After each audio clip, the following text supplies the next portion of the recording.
Jerry Saab has the next question.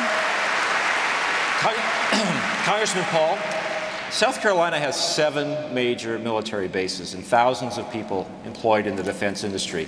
But you want to make major cuts in defense spending, several $100 billion in the coming years, that inevitably would cost South Carolina jobs. What do you say to people in this state who worry that your military plans would hurt the national security and cost South Carolina jobs? I would say your question suggests you're very confused about my position. I want to cut money, overseas money. That's what I want to do. I want to cut military money. I don't want to cut defense money. I want to bring the troops home. I'd probably have more bases here at home.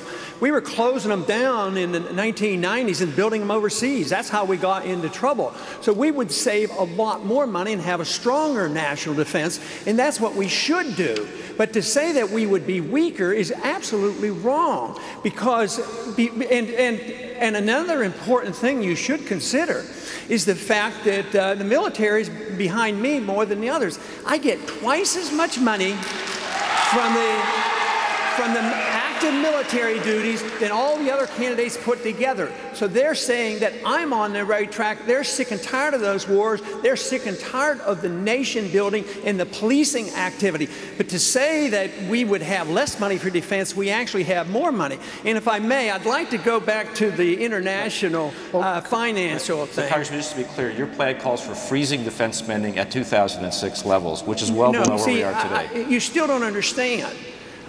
What's he missing, Congressman? You don't understand there's a difference between military spending and defense spending. Just because you spend $1 billion on an embassy in Baghdad, bigger than the Vatican, you consider that defense spending. I consider that waste.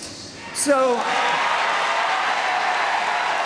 now, if you want to, a little while ago, we were talking about, funding the unemployed. Of course, that should be privatized, and I don't support it. But I don't support cutting that off like that.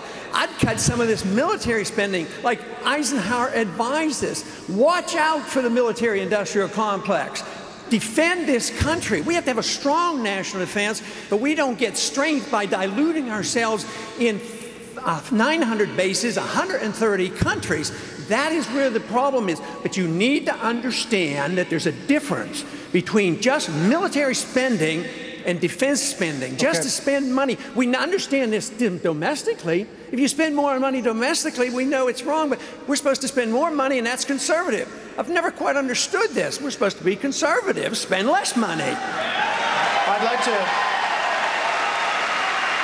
like to ask a question.